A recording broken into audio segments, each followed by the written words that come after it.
Hey there, Mighty Mini Truckers, and welcome to our channel. Samson, the mighty sandbar. Samson and I want to give you good people a big thumbs up and a big thank you for the new subscriptions and also for just coming by and checking out our latest video. If you like this video or any of our other videos, don't forget to smash that like button. Hey, every time you smash that guy, it helps our algorithm out to where we can reach more viewers like you. And also, if you don't want to miss out on any of our newest content or our newest videos, don't forget to ring that notification bell. And hey, please, most importantly, don't forget to subscribe to the channel. That helps us out immensely. Well, it's cool here in the mountains of North Carolina finally, and I can wear my flannel shirts again. Love my flannel shirts. We were going to shoot this video on the outside today, but it kind of got gray on us and winds started picking up. We got winds at about 13 miles an hour, gusting up to 20. So we're back here again in the luxurious garage / studio. So here on the channel, we're all about trying to provide you, the viewer, with all the latest information and news that's going on in the K-Truck and JDM vehicle community.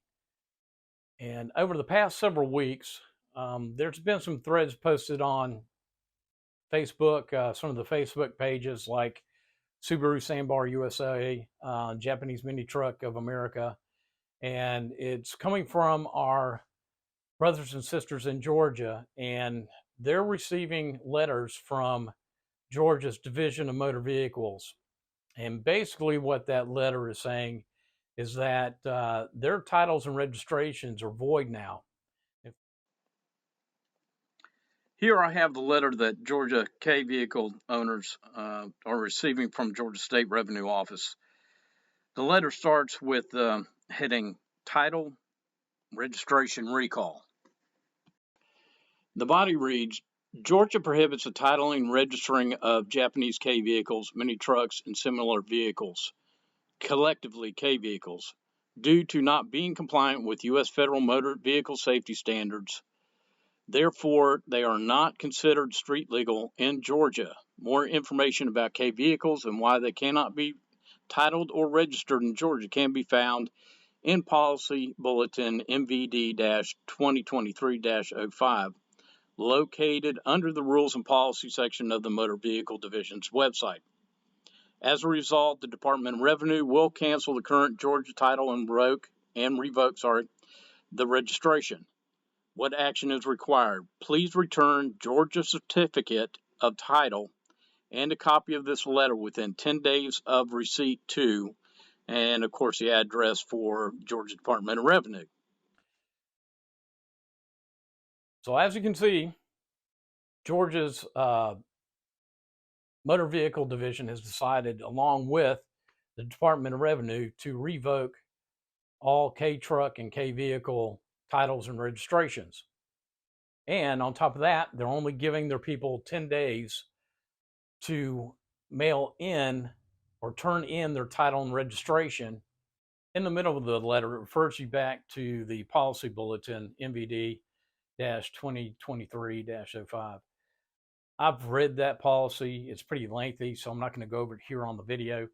But if you want to, just do a Google search, go to the Georgia Motor Vehicle website and plug in that number and it should come up. I don't know if this is a new rule or if this is just an old rule that was buried somewhere within their policies. But I would think that most of the registration tag offices in Georgia should know this policy if it was already in place. So I just don't know where we stand on this, but I think the folks in Georgia have a good chance to go and fight this decision. Here in the state of North Carolina, we're pretty fortunate. We're allowed to drive our K-trucks, on local roads, state roads, and the highways. The only place we're not allowed to drive them is on the interstate. Thanks to Tony and Stephanie, the owners of Mayberry Mini Truck up in Mount Airy, North Carolina. They worked diligently with their state representative to draft a bill that they got passed through the state house and then eventually got on the desk of the governor of North Carolina. Now, I know you're thinking, hey, I live in the state of North Carolina. Why should that bother me? Any bill can be contested and it can be thrown out. Here in the state of North Carolina in 2024, we have our gubernatorial race. So that means we're going to have a new governor put in place. And of course, we have other elections that are happening at the same time. So you never know when a topic like this might raise its head. And that's why I think the actions that are happening in Georgia right now could affect other K truck and K vehicle owners in other states. So you just never know what could happen in the future. I haven't heard or I haven't read if there's been a concerted effort by, say, K truck dealers, K truck part sellers, or even K truck owners in the state of Georgia as to whether or not they're going to fight this and try to get involved and try to get in touch with their state representatives to get this action by the Georgia DMV or the Department of Revenue overturned. The other thing I don't know is how this is going to affect those who are using these trucks, say, on the farm for work, or, if K trucks are going to be allowed to be driven recreationally. There are vehicles on the road today that don't, quote, meet that federal motor vehicle safety standards. There are some classical cars out there that are still on the road that, hey, they definitely don't meet those standards. And I see UTVs or side-by-sides on the road. Now, yes, they do have the lights. They've got the brake lights. They've got the tail lights. They've got the headlights. And they've got the harness that supposedly make them safer. But how's that any safer than what we drive the K truck? Also, in years past, I've driven motorcycles. I had a motorcycle that had a 1000cc motor on it. It was much lighter in weight than our K trucks. I mean, those things are super fast, super quick. And what do you wear? You've got a helmet on. You possibly have the wear to protect you from skin rash if you hit the asphalt. How is that any safer than our K trucks? I just don't see the logic behind what they're doing in the state of Georgia. I'm already beginning to see K truck owners in the state of Georgia start to sell their vehicles, both on Facebook Marketplace and on Craigslist. If you're like us here on the channel, you'll love your K trucks. And believe me, I think they're tough enough. I think they're mighty enough to handle the roads here in the good old US of A.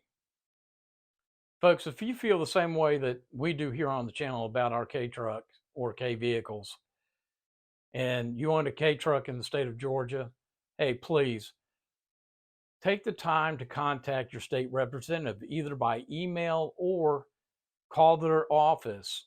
Let them know how you feel about what their state revenue office and what their state motor vehicle department is doing to you folks in the state of Georgia. Let your state representative know how you feel. Be tactful about it. Explain it to them. Give them the rationale as to why you think your K truck should be allowed on the state roads of Georgia. Here on the channel, we wish all K truck owners and K vehicle owners in the state of Georgia the best of luck. Don't give up and don't give in. As we say here on the channel, until next time, get outside, enjoy the great outdoors. Take a child camping or fishing. Hey, create those memories. Happy trails, and ciao.